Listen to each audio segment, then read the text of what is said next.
अयाज, दो तीन चीज़ें हैं जिसके ऊपर मैं चाहूँगा आप अपनी राय कायम करें। एक तो ये कि जो पाक फ़ौज है, रेंजर्स हैं, उन्होंने गश्त किया है, सड़कों पर फ्लैग मार्च किया है, लोगों ने फूलों की पत्तियों से उनका इस्तकबाल किया है।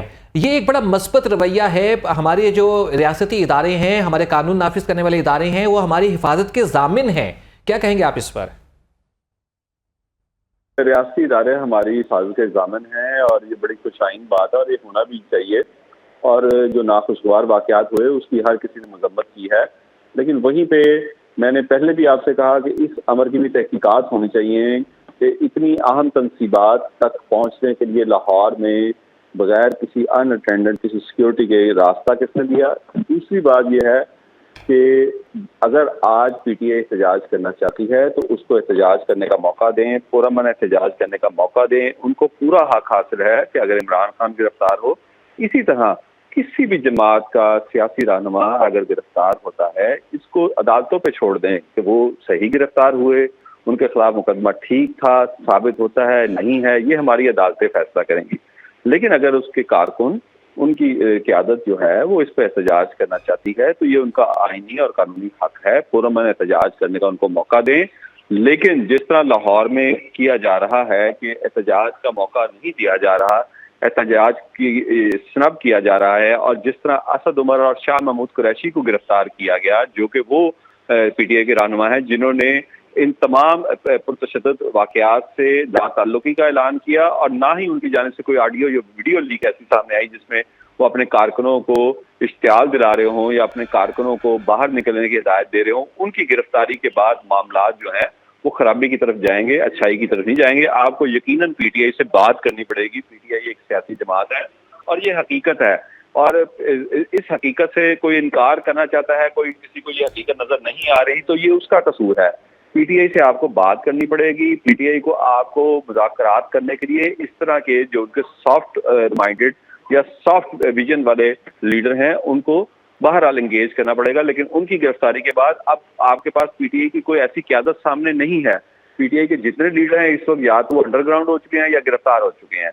उनके तकरीबन अयाज शुजा, यहाँ पर एक सवाल और भी जन्म लेता है कि ठीक है, बात करनी चाहिए और सियासत में बातचीत का जो रास्ता है वो कभी भी बंद नहीं होता है, लेकिन ये बात करवाएगा कौन? इससे पहले दो तरफ देखा करते थे। एक हमारा रियासती इदारा, हमारी फ़ौज थी जो कि हमेशा सालिसी का किरदार अदा करके किसी न किसी तरीके से मामलात को किसी एंड पे पहुंचा देती थी, या फिर हमारे जो सदर का ओहदा है, सदर ममलिकत जो है, वो अब दोनों जानिब से जो है वो ये दरवाजे बंद हैं। क्या कहेंगे आप, कौन लेकर आएगा बातचीत के टेबल पे? देखें, पहली बात तो ये है कि आपने अपनी सियासी जमातों और सियासी जो रहनुमा है इनको इस कदर बालग ही नहीं होने दिया कि ये खुद बातचीत करने की आदत डालते, ये खुद बातचीत से मामलात हल करने की कोशिश करते।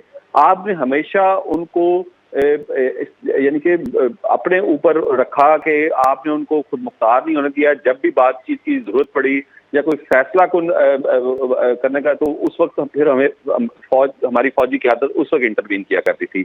जब नवाज शरीफ की इसहाक खान से लड़ाई हुई उस वक्त भी फौज ने इंटरवीन किया। इसी तरह और कई मामलात में जब इफ्तिखार चौधरी को जनरल परवेज मुशर्रफ ने मौजूद किया, तो मैं इस चीज पे भी मेरा बिल्कुल इसी तरह यकीन है कि उस वक्त भी उस तहरीक के पीछे फौजी क़यादत की हमायत शामिल थी, क्योंकि वो समझते थे कि ये गलत हुआ है, इससे हमारा जो सबसे बड़ा इदारा है यानी अदालत है, सुप्रीम कोर्ट ऑफ पाकिस्तान है, उसके वकार को धक्का लगेगा और मुल्क का जो निज़ाम है इस तरह नहीं चल सकेगा। तो ये हमने कभी अपने सियासतदानों को बालग ही नहीं होने दिया कि वो एक दूसरे से बात करते। और अब भी आप देख लें, राना सनाउल्लाह साहब की प्रेस कॉन्फ्रेंस निकाले, पहले दिन जो उन्होंने प्रेस कॉन्फ्रेंस में बातें की, अगर वफाकी वज़ीर दाखिला इस तरह की जुबान इस्तेमाल करेंगे तो फिर इनमें और पीटीआई के उन बलवाइयों में तो कोई फर्क नहीं है कि जो इस वक्त सड़कों पर तखरीबी कार्रवाइयां करते फिरते हैं, लोगों की इमलाक को जला रहे हैं, सरकारी इमलाक को जला रहे हैं। आपको इस वक्त होश के नाखून लेने होंगे। ये पाकिस्तान का सवाल है, ये पाकिस्तान की 25 करोड़ की आवाम का सवाल है। इस तरह के जज्बात से, इस तरह के तुंद तेज तकारीर से, प्रेस कॉन्फ्रेंस से किसी का भला नहीं होगा। इसका नुकसान सिर्फ पाकिस्तान को और इसकी आवाम को होगा। खुदारा इस वक्त भी बैठकर दोनों फ्रीकैन जो है किसी एक नतीजे को पहुंचे।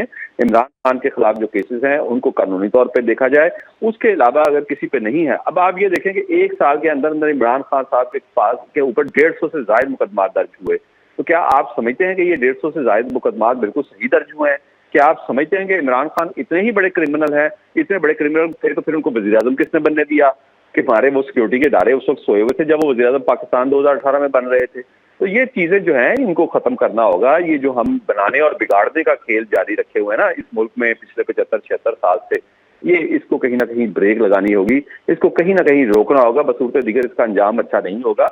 तमाम मामलात को कानूनी तरीके से चलना चाहिए, सियासी मामलात को सियासी तरीके से चलना चाहिए और सियासतदानों को होश के नाखून लेने चाहिए, एक दूसरे से बातचीत करनी चाहिए।